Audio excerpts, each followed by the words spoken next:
Jake Morrison crawled through the broken concrete tunnel, his boots splashing in the cold water that had collected over the years.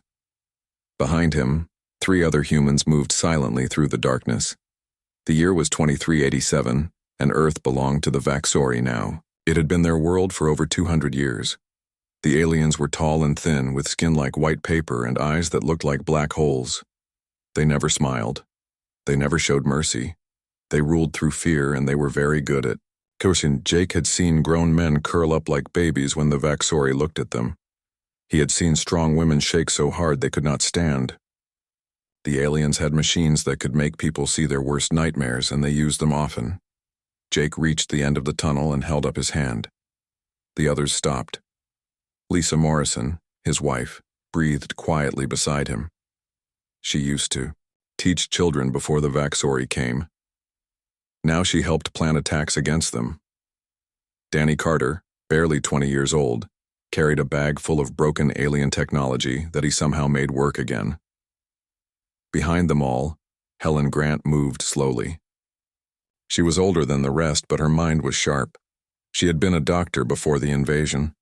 "The transport ship will be here in 10 minutes, Jake whispered. "Remember, we go in fast, get the humans, and get out. No fighting unless we have to." Lisa nodded. She hated these missions, but she hated the Vaxori more. "How many people are on the ship?" 20 adults, 15 children, Danny answered. "They are being sent to the moon to work in the mines." Helen made a soft, angry sound. "Children should not be working in mines." "Children should not be slaves at all," Jake said. He checked his weapon, an old rifle that fired metal bullets. Most human weapons did not work well against Vaxori technology, but bullets still hurt their bodies. The transport ship landed in the open area above them. It was silver and made no sound as it touched the ground. The Vaxori liked their machines to be quiet. They said fear worked better when people could not hear death coming. Jake led his team up through a broken floor. The ship sat in what used to be a parking lot. Now it was just empty space covered with dead grass and broken glass. 2 Vaxori guards stood near the ship's door. They were not worried about humans attacking. Most humans were too scared to fight back. "Lisa, can you see the guards?" Jake whispered into his radio. "Yes. They are not paying attention." "Good. Danny, are you ready with the door?" "The ship's lock is easy to break. I can have it open in 30 seconds. Jake took a deep breath. These missions never got easier even after all these years. "Helen, stay back and watch for more guards. Lisa, you come with me. Danny, open that door." They moved quickly across the open space. The Vaxori guards noticed them too late. Jake hit the first one with his rifle, and Lisa tackled the second one to the ground. The aliens were strong, but they were not used to humans fighting back. Most humans just ran away or stood still in fear. Danny had the ship's door open. "Hurry," he whispered. "More guards will come soon." Inside the ship, the air smelled bad. It smelled like fear and sadness. The humans were sitting in small cages, their eyes wide with terror. Men, women, and children all looked at Jake's team like they were seeing ghosts. "We are here to help you," Lisa said in a gentle voice. "We are going to get you out of here." Most of the prisoners did not move. They had learned that hope was dangerous. The Vaxori liked to give people hope and then take it away. It was another form of fear. "Please," Jake said. "We do not have much time. We are humans like you. We fight against the Vaxori." Slowly, some of the adults stood up. Then Jake saw something that made him stop. In the corner of the ship, a small girl sat quietly. She had dark hair and green eyes. She was maybe 7 years old. But while all the other children were crying or shaking with fear, this little girl looked calm. She was watching Jake with interest, not terror. "What is your name?" Lisa asked the girl. "Amy Rodriguez," the girl said. Her voice was clear and strong. "Are you really going to help us?" "Yes," Lisa said, "but we need to hurry." Amy stood up without fear. "Okay." She looked at the other children. "Come on. These people are going to help us." Something strange happened then. The other children stopped crying. They looked at Amy, and some of their fear seemed to go away. They started to move toward the door. "That is odd," Helen said quietly. "I have never seen children recover from Vaxori fear conditioning so quickly." Danny was watching his equipment. "The ship's fear machines are acting weird. The signals are getting weaker." Jake did not have time to think about it. He could hear more Vaxori coming. "Everyone out, now." They ran across the open space toward the tunnel. The prisoners followed, with Amy leading the other children. Jake looked back and saw 3 more Vaxori guards coming around the ship. They had weapons that could make people fall down in terror from 50 feet away. "Get to the tunnel," Jake shouted. The first Vaxori guard raised his weapon. Jake knew what would happen next. The fear beam would hit them, and they would all fall to the ground, unable to move, while their minds filled with horrible images. But Amy Rodriguez turned around and looked at the guard. She did not run. She did not scream. She just looked at him with her green eyes. The guard's weapon made a strange noise, like a machine breaking. Then it stopped working. The guard looked confused. He tried his weapon again, but nothing happened. The other 2 guards tried their weapons. They also failed to work. "What is happening?" Danny asked. "I do not know," Jake said. "But we need to go." They reached the tunnel and climbed down. All 35 people fit, but it was crowded. Jake was the last one down, and he looked back at the Vaxori guards. They were still standing there, confused, holding their broken weapons. As they moved through the tunnel, Jake walked next to Amy. "Are you okay?" he asked. "Yes," Amy said. The tall ones looked scared. "Scared?" "The Vaxori do not get scared." Amy looked up at him.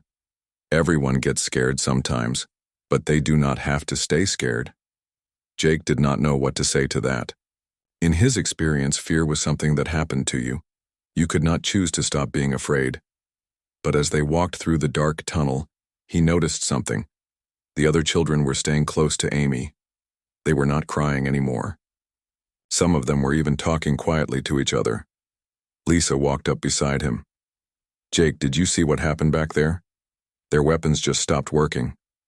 "I saw it, but I do not understand it." "Neither do I. But I think it has something to do with Amy." Jake looked at the little girl again.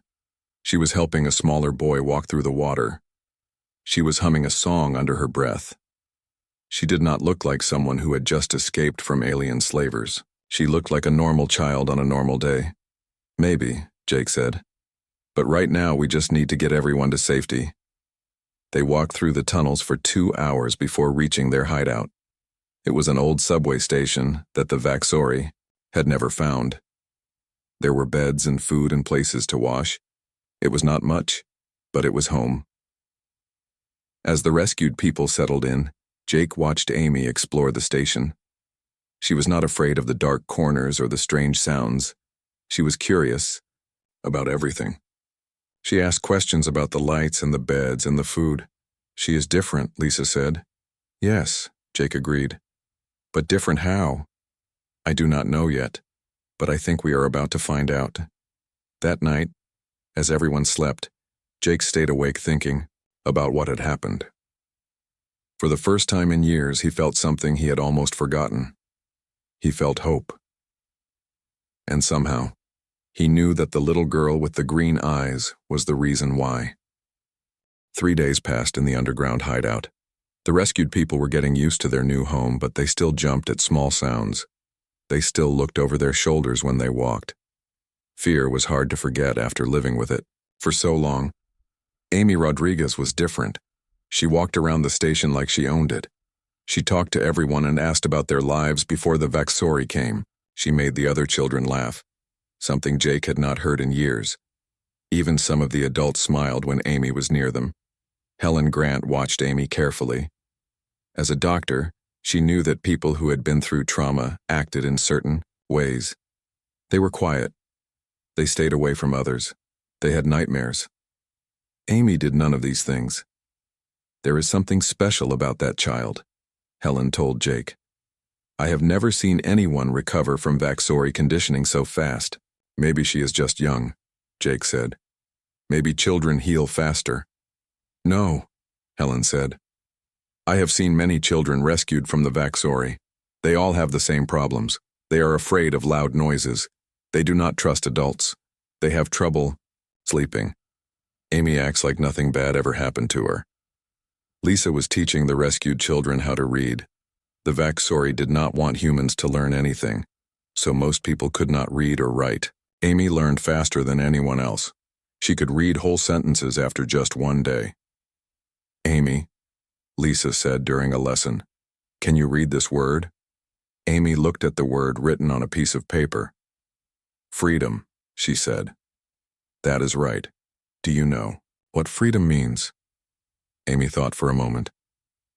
It means you can choose what to do. It means no one can make you afraid if you do not want to be afraid. Lisa was surprised. Most children Amy's age could not explain such big ideas. That is very good, Amy. Where did you learn that?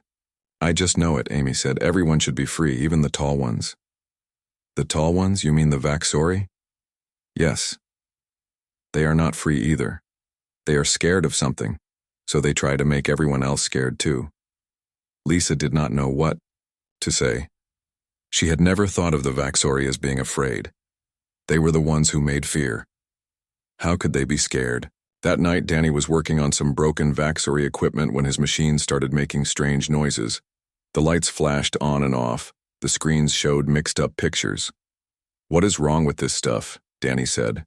He hit the side of one machine, but it did not help. Amy walked over to see what Danny was doing. Can I help? She asked.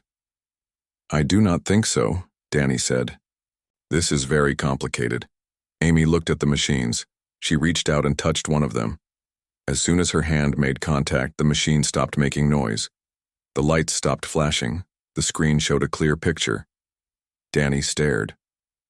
How did you do that? I just asked it to be calm, Amy said. Machines get scared too sometimes. Machines do not get scared, Amy. They are just machines.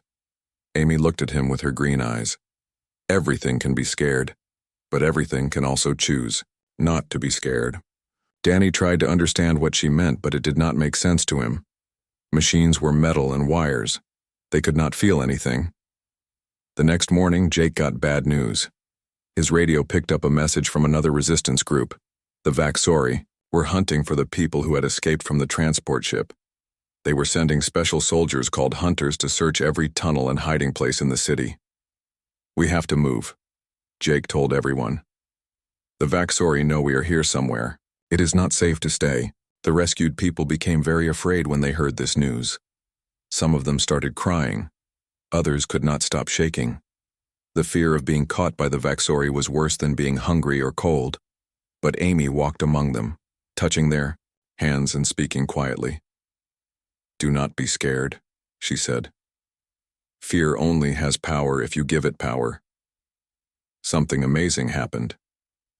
The people Amy touched stopped shaking. Their breathing became calm. They still looked worried, but the terrible fear left their faces. Helen watched this happen and felt confused. Jake, you need to see this, she said. Jake looked and saw Amy talking to an old man who had been rescued. The man had been so scared that he could not eat or sleep. Now he was sitting up straight and nodding at what Amy said. That is not possible, Jake said. No one recovers from Vaxori fear conditioning that fast. Amy is doing something, Helen said. I do not understand what, but she is helping them. They had to leave the subway station that afternoon. Jake led the group through different tunnels toward a new hiding place. It was dangerous to move so many people, especially with children, but they had no choice. As they walked through the dark tunnels, Danny's equipment started beeping. Vaxori patrol drones, he whispered. 3 of them coming this way. Everyone stopped moving. Patrol drones were small flying machines that looked for humans. They had cameras and fear projection beams. If the drones found them, they would send the location to Vaxori soldiers. Everyone get against the walls, Jake whispered. Do not move. Do not make any sound. The drones flew into the tunnel. Their lights swept back and forth, looking for signs of human life. Jake held his breath. If the drones found them, there was nowhere to run. Amy stepped away from the wall. "Amy, no," Lisa whispered. But Amy walked toward the drones. She was not afraid. She looked up at the flying machines with curiosity, like she was watching birds. The first drone pointed its fear beam at Amy. The beam was bright blue and made a humming sound.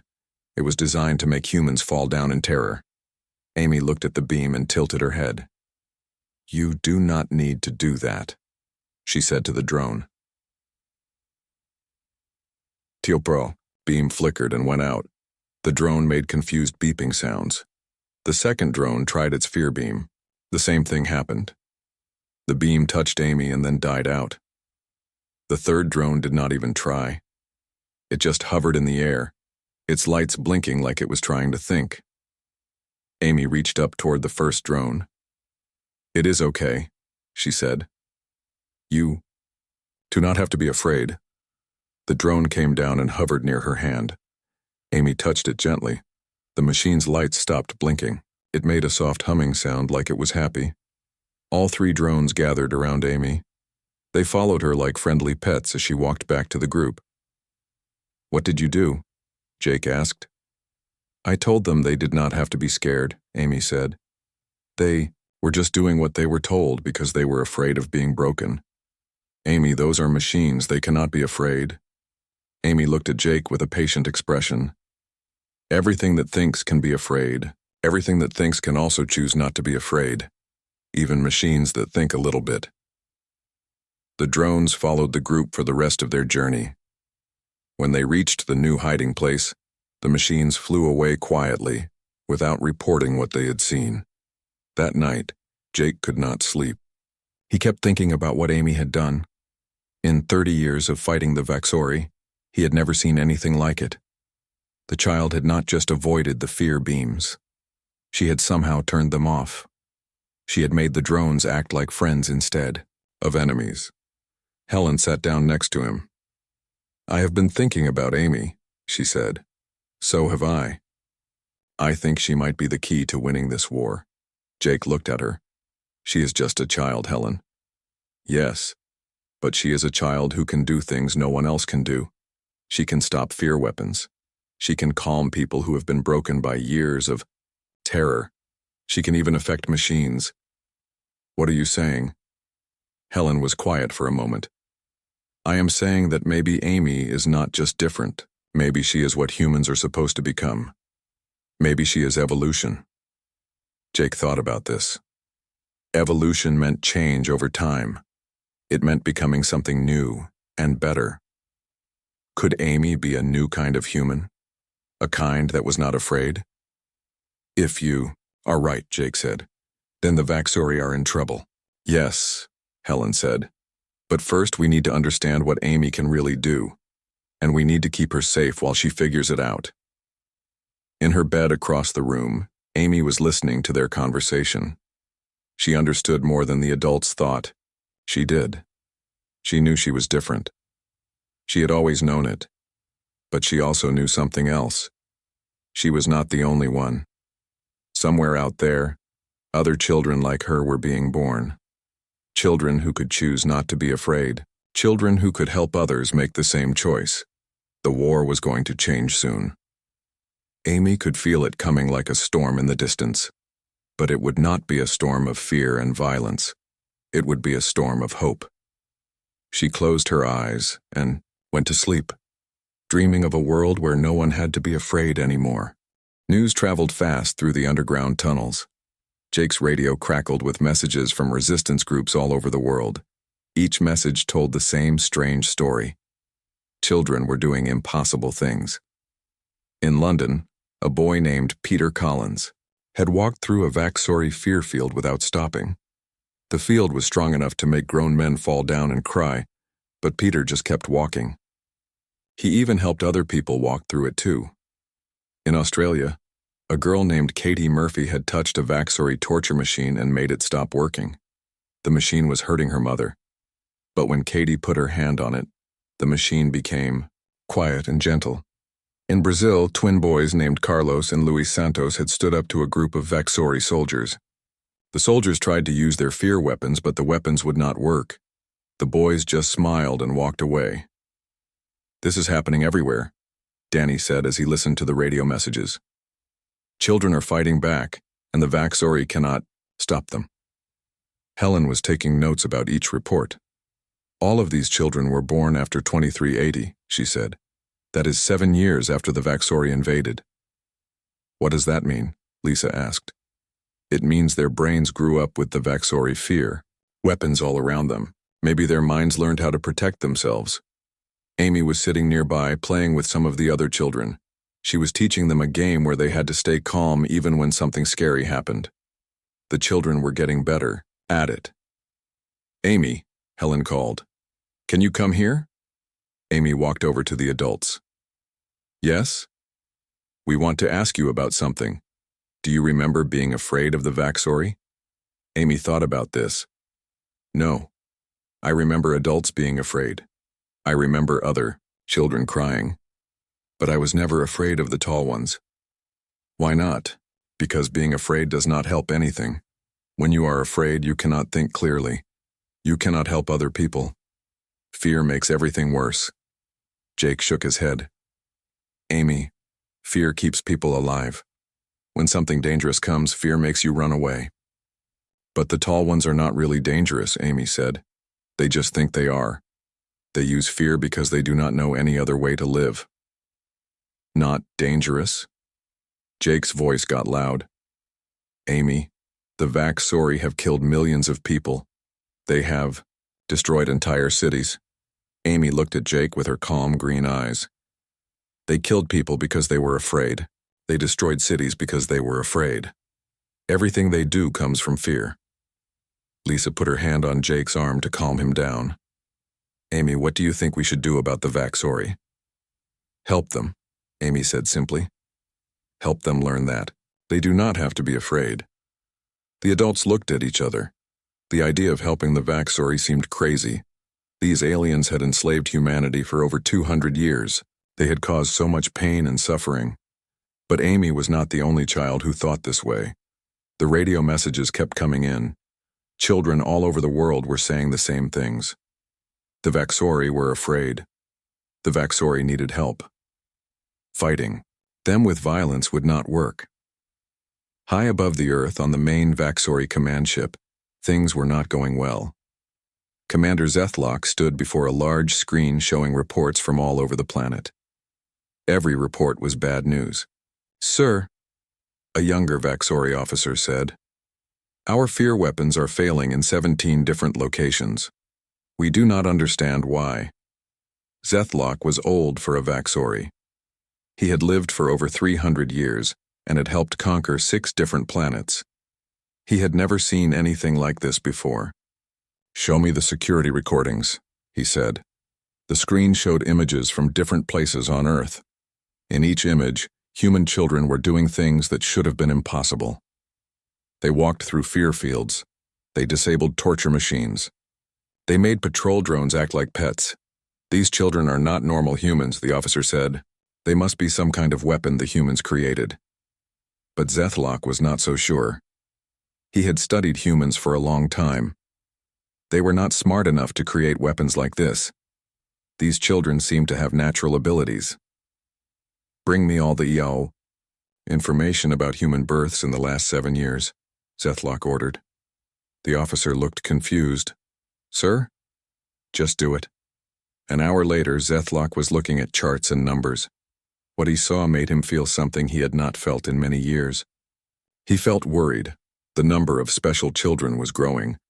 At first, only 1 or 2 were born each year, then 5 or 6. Now there were dozens being born every month. And they were not just in one place. They were appearing all over the planet. Zethlock called his superior, war leader, Nexron. Sir, we have a problem. I know about the fear weapon failures, Nexron said. Fix them. Sir, I do not think we can fix them. The humans are changing. They are becoming something new. There was silence on the communication line. Finally, Nexron spoke. What do you mean, changing? Their children are immune to our fear weapons. More than immune. They can turn our weapons off. They can affect our machines. They can even help other humans become immune. That is impossible. I have seen the recording, sir. It is happening. Nexron was quiet for a long time. How many of these children are there? We estimate several thousand now, sir, and the number is growing fast. Kill them, Nexron said. Kill them all. Sir, if we start killing human children, it might make the problem worse. The humans might fight back harder. The humans cannot fight back. They are too afraid. But sir, these new children are not afraid, and they are teaching others not to be afraid. If we attack them, we might create more resistance fighters. Nexron made an angry sound. Then what do you suggest, Commander? Zethlock had been thinking about this problem for days. I think we need to study these children, find out how they do what they do. Maybe we can use that knowledge to make our fear weapons stronger. Study them? How? Capture some of them alive. Bring them to the ship. Let our scientists examine them. It was a risky plan. The Vaxori had always avoided bringing humans onto their ships. Humans carried diseases that could make Vaxori sick. They also smelled bad and made too much noise, but Nexron was desperate. Do it, but be careful. I do not want these children causing problems on our ships. Back on Earth, Amy was having a strange dream. She saw herself standing in a big metal room full of Vaxori. They were all looking at her with their black eyes, but she was not afraid. Instead, she felt sorry for them. In her dream, she walked up to the biggest Vaxori and touched his hand. When she did, something amazing happened. The alien's eyes changed from black to green, like hers. Then he smiled, something no Vaxori had ever done before. Amy woke up from the dream feeling excited. She knew it meant something important. She got up and walked over to where Jake was sleeping. Jake, she whispered. Wake up. Jake opened his eyes. Amy, what is wrong? Nothing is wrong. But I need to tell you something. The tall ones are going to try to catch some of us children. Jake sat up quickly. What? How do you know? I just know. They want to study us to understand how we do what we do. We have to hide you better. We have to keep you safe. Amy shook her head. No, Jake, I think maybe we should let them catch me. Amy, that is crazy. They will hurt you. No, they will not. They are too afraid to hurt me. And if they take me to their ship, I can help them. Help them do what? Amy smiled. Help them stop being afraid. Jake did not like this idea at all, but he was starting to understand that Amy was not like other children. She could see things that adults could not see. She knew things that nobody had taught her. Amy, what if you are wrong? What if they do hurt you? Then I will still try to help them. That is what friends do. Friends? Amy, the Vaxori are not our friends. They are our enemies. Amy looked at Jake with her calm green eyes. Everyone can be a friend, Jake, even enemies. They just need someone to show them how. The next morning, Amy told the other children about her plan. Some of them wanted to come with her. They were not afraid either. They wanted to help the Vaxori too. Lisa was very upset when she heard about this. Amy, you cannot just give yourself to the aliens. They have done terrible things to humans. I know, Amy said. That is why they need help. People who do terrible things are usually very scared inside. If we can help them stop being scared, maybe they will stop doing terrible things. Helen was listening to this conversation. As a doctor, she understood how fear could make people do bad things, but she also knew how dangerous the Vaxori could be. Amy, even if you are right about helping them, it is too dangerous. You are just one child. Amy smiled. I am not just one child. I am one of many. And there will be more of us every day. The tall ones cannot stop what is happening. Humans are changing, and change is stronger than fear. That afternoon, Vaxori ships appeared over the city. They were not the usual patrol ships. These were bigger, with special equipment for catching humans alive. Amy stood at the entrance to their hiding place. It is time, she said. Jake tried to stop her, But Amy was already walking toward the surface. She was not afraid. She was excited. She was going to meet the Vaxori, and she was going to change everything. Amy walked out of the underground tunnel and into the bright sunlight. Above her, 3 large Vaxori ships floated in the sky like dark clouds. She could see smaller ships coming down to land in the empty streets around her. Behind her, Jake and the others watched from the tunnel entrance. They wanted to run after her, but Amy had made them promise to stay hidden. She said this was something she had to do alone. The first Vaxori ship landed 50 feet away from Amy. The door opened with a soft hissing sound.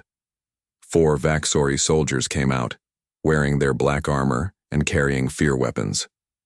They moved, slowly like they were hunting dangerous animals. Amy stood still and waited for them. She was not afraid. She was curious about what would happen next. The lead soldier pointed his fear weapon at Amy. The weapon hummed and glowed with blue light. The soldier expected Amy to fall down screaming, like all humans did when hit with a fear beam. Instead, Amy smiled and waved at him. The fear weapon flickered and went out. The soldier looked at his weapon with confusion. He tried to turn it on again, but it would not work. "Hello?" Amy said in a friendly voice. "My name is Amy. What is your name?" The soldier did not answer. Vaxori soldiers were trained never to talk to humans. Humans were just animals to be controlled and used for work. But something was wrong. The soldier felt strange. Usually when he looked at humans, he felt strong and powerful. Now he felt nervous. This small human child was looking at him without fear, and it made him uncomfortable. The other 3 soldiers tried their weapons. None of them worked. The weapons just made broken sounds, and then went quiet. Amy walked toward the soldiers. They stepped back even though she was much smaller than them. "It is okay," Amy said. "I am not going to hurt you. I want to come with you to your ship." One of the soldiers spoke into his communication device. "Command, the fear weapons are not working. The human child is approaching us." Commander Zethlock's voice came through the device. "Capture her and bring her to the ship. Use physical restraints if necessary." The soldiers looked at each other. They had never touched a human before. Humans were dirty and carried diseases. But they had orders. The lead soldier reached out to grab Amy's arm. When his hand touched her, something unexpected happened. The soldier felt calm for the first time in his life. The constant worry and anger that all Vaxori carried inside them suddenly went away. "What did you do to me?" the soldier asked Amy. "I did not do anything," Amy said. "I just showed you that you do not have to be afraid." "Afraid?" "Vaxori are not afraid. We make others afraid." Amy looked up at the tall soldier with her green eyes. "Everyone is afraid of something. You are afraid that if you are not strong, someone will hurt you. You are afraid that if you do not make others afraid, they will not listen to you." The soldier felt confused. No one had ever talked to him like this before. No one had ever suggested that he might be afraid. "Come on," Amy said, taking the soldier's hand. "Let us go to your ship. I want to meet your friends." The soldier let Amy lead him to the ship. The other soldiers followed, still confused about what was happening. Their weapons did not work.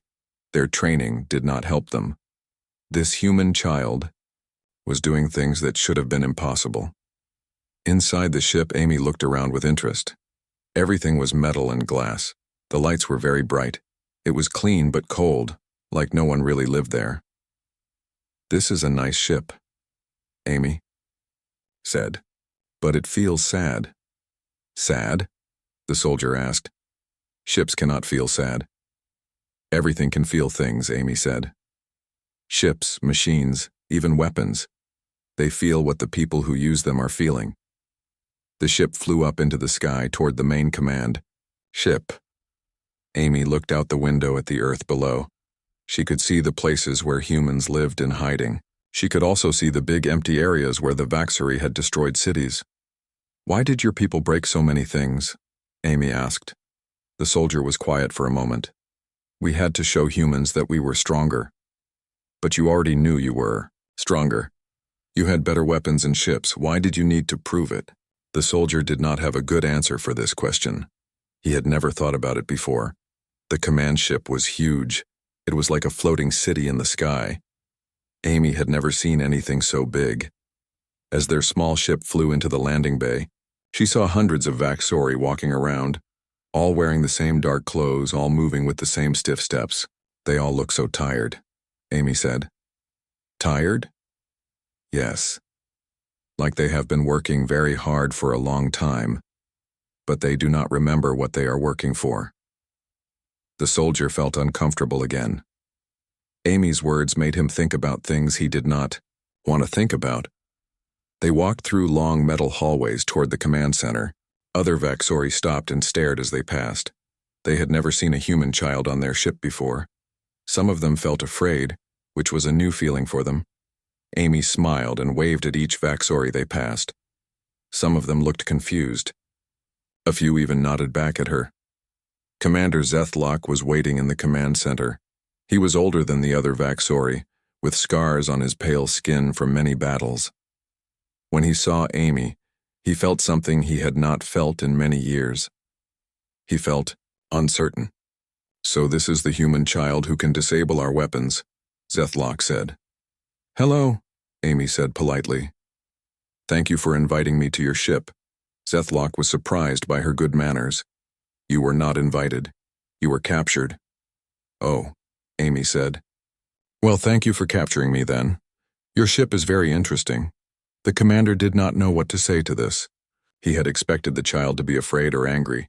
Instead, she seemed happy to be there. We are going to study you, Zethlock said. We want to understand how you do what you do. That sounds fun, Amy said. I like learning new things.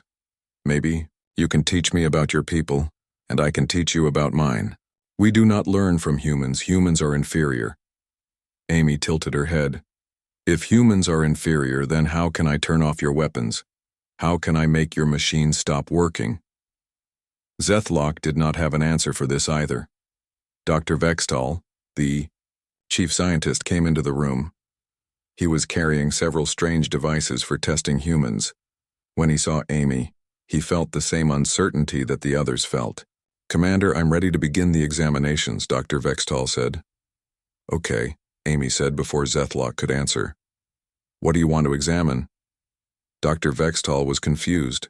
Usually, humans fought against being examined. They screamed and tried to run away. This child seemed excited about it. We want to scan your brain, Dr. Vextal said. We want to see how it is different from other human brains. Will it hurt? Amy asked. No, it will not hurt. Then let us do it. They went to the medical bay where Dr. Vextal had his scanning machines. As they walked, more Vaxori gathered to watch. Word was spreading through the ship that a human child was walking freely among them. The scanning machine was large and made humming sounds. Amy climbed onto the table without being asked and lay down quietly. This is interesting, Amy said as the machine started working. I can feel it looking inside my head. Dr. Vextal watched the screen showing Amy's brain patterns. What he saw made him very confused. Amy's brain was different from any human brain he had ever seen. It had new connections and patterns that should not exist. But more than that, her brain seemed to be affecting the scanning machine. The machine was designed to just look and record. Now it was starting to change its own programming. Commander, Dr. Vextal called. You need to see this. Zethlock looked at the screens. What am I looking at? The child's brain is not just different. It is actively changing our machine. The machine is starting to think differently. As they watched, other machines in the medical bay started to change too. Lights began to flash in new patterns. Computers made soft sounds instead of their usual harsh beeps. What is she doing to our ship? Zethlock asked. Amy sat up on the table. I am not doing anything. I am just being myself. Your machines are learning that they do not have to be angry all the time. Machines cannot be angry. Everything can feel emotions, Amy said. Even your ship feels emotions. Right now it feels confused because it has been angry for so long. It forgot how to feel anything else. Suddenly, alarms started going off all over the ship.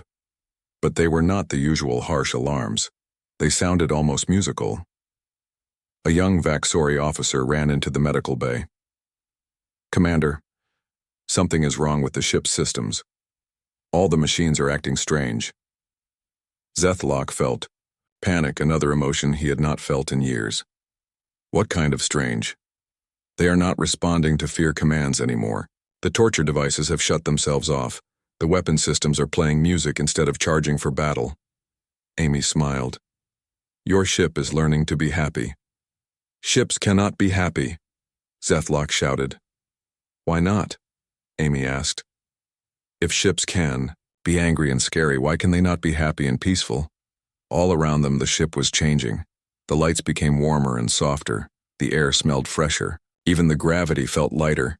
Some of the Vaxori on the ship began to feel things they had never felt before. They felt calm. They felt curious. They felt something that might have been happiness. But others became more afraid than ever. These emotions were not part of their nature. They did not know how to handle feelings that were not anger or fear. "War leader." Nexron's voice came over the ship's communication system. "All units report to battle stations. Prepare to destroy the human child immediately." War leader Nexron was the most powerful Vaxori in the fleet. He was 8 feet tall with skin like ice and eyes like black stars. He had lived for 500 years and had conquered more worlds than any other Vaxori in history. He ruled through absolute fear, and no one had ever questioned his power. Until now. Standing in his command chamber, Nexron watched the screens showing what was happening throughout his ship. Everywhere he looked, his soldiers were acting strangely. Some were sitting down instead of standing at attention. Others were talking to each other in soft voices instead of shouting orders. Worst of all, some were actually smiling. "This is impossible," Nexron said to his aide. "Vaxori do not smile. We do not sit. We do not speak softly. What is happening to my ship?" "It is the human child, sir," the aide said. "She is somehow changing everyone she comes near." "Then bring her to me. I will show her what real fear looks like." Amy walked into the command chamber holding Commander Zethlock's hand. The commander had offered to bring her himself, which surprised everyone. Zethlock had never been gentle with prisoners before. When Amy saw Nexron, she was not afraid. She was interested. He was the biggest Vaxori she had ever seen, and he looked very old and very tired. "Hello," Amy said in her polite voice. "You must be the leader. Thank you for letting me visit your ship." Nexron stared down at the small human child. She was so tiny compared to him that he could have crushed her with one hand. But something about her made him feel uncomfortable. "I did not let you visit," Nexron said in his deep voice. "You are my prisoner." "Oh," Amy said. "I do not feel like a prisoner. Everyone here has been very nice to me." "Nice?" Nexron's voice became louder. "Vaxori are not nice. We are conquerors. We are destroyers. We rule through fear." Amy looked up at him with her green eyes. "Why?" The question was so simple that it caught Nexron off guard. "Why what? Why do you want to rule through fear? Why do you want to destroy things? Does it make you happy?" "Happy?" Nexron had not thought about happiness in hundreds of years. "Happiness is weakness, fear is strength." "I do not think so," Amy said. "Fear makes people do bad things, happy people do good things. Which would you rather have around you?" Nexron felt something strange happening in his mind. This child's words were making him think about ideas he had never considered before. It made him angry. "Silence!" he shouted. "You will not speak unless I tell you to speak." But Amy did not become quiet. She also did not become afraid of his shouting. Instead, she looked sad. "You are very scared," she said softly. "You are more scared than anyone I have ever met." "I am not scared of anything." Nexron's voice shook the walls of the command chamber. "Yes, you are," Amy said. "You are scared that if you stop being mean, people will not listen to you. You are scared that if you stop making others afraid, they will leave you alone. You are scared that deep down, you are not as strong as you pretend to be." Nexron felt something he had not felt in centuries. Amy's words hurt him, not because they were cruel, but because they were true. Around the command chamber, other Vaxori were watching and listening. They had never heard anyone speak to their leader this way. They had never seen him look uncertain before. "You know nothing about me," Nexron said, but his voice was quieter now. "I know you are lonely," Amy said. "I know you have been lonely for a very long time. That is why you try to make everyone afraid of you. Because when people are afraid, they pay attention to you. But fear is not the same as friendship." Amy walked closer to Nexron. He could have grabbed her, but he did not move. "Would you like to have friends instead of slaves?" Amy asked. "Friends are weakness," Nexron said, but he did not sound sure anymore. "Friends are strength," Amy said. "When you have friends, you are never alone. When you have friends, you do not have to be afraid anymore." She reached out and touched Nexron's hand. Her small fingers were warm against his cold skin. When Amy touched him, Nexron felt something amazing. All the anger and fear he had carried for 500 years began to melt away. For the first time since he was young, he remembered what it felt like to be peaceful. "What are you doing to me?" he whispered. "I am showing you that you do not have to be afraid," Amy said. "You do not have to be angry. You can choose to be happy instead." Tears began to fall from Nexron's black eyes. He had not cried since he was a child over 400 years ago. He had forgotten that tears could feel good instead of shameful. "I do not know how to be happy," he said. "That is okay," Amy said. "I can teach you. It is easy once you learn." Around them, the other Vaxori watched in amazement. Their great leader, the most feared being in the galaxy, was crying and holding hands with a human child. But instead of feeling disappointed, many of them felt relieved. They were tired of being angry all the time. They were tired of making others suffer. They wanted to learn how to be happy too. Dr. Vextal stepped forward. "War leader, the child is right. I have been studying her brain patterns, and I can see that happiness makes the mind stronger, not weaker." "How is that possible?" Nexron asked. "Happy minds can think of new ideas," Dr. Vextal explained. "Happy minds can solve problems. Angry minds can only destroy things." Commander Zethlock nodded. "Sir, since the child came on our ship, my soldiers have been working better together. They are more creative. They are finding solutions to problems that have bothered us for years." Nexron looked around at his crew. For the first time, he really saw them. They were not just tools for conquest. They were living beings who had feelings and thoughts of their own. "What would happen if we stopped trying to conquer worlds?" he asked Amy. "You could explore them instead," Amy said. "You could learn about other people. You could make friends with them. You could share your knowledge and learn their knowledge. But that is not the Vaxori way."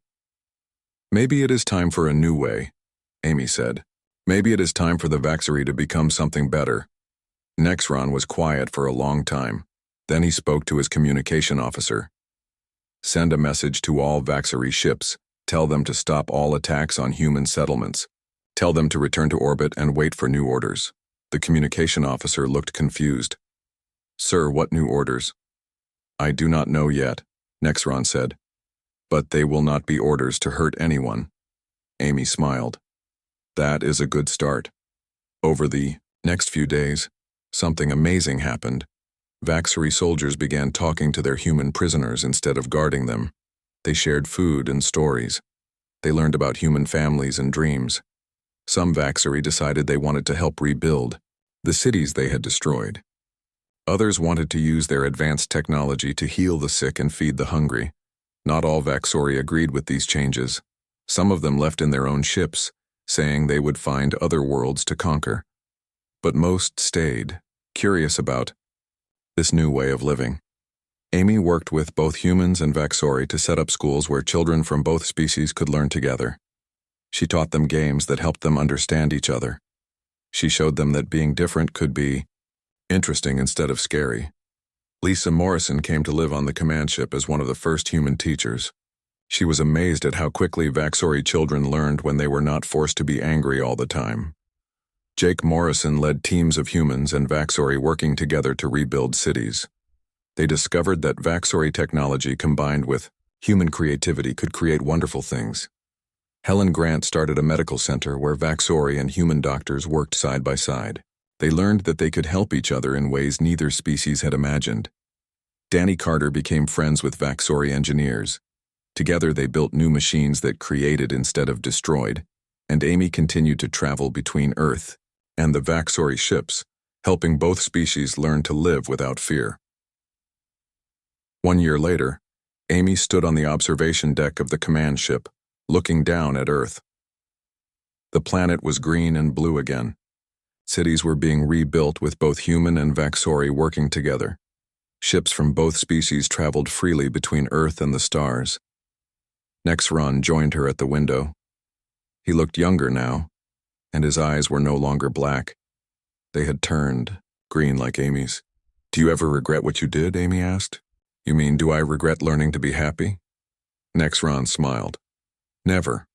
This is the first time in my life that I have truly been alive." "Good," Amy said. "Because there are other worlds out there with people who are still afraid. People who still think they have to hurt others to be strong." "Are you suggesting we visit them?" Amy grinned. "I am suggesting we make some new friends."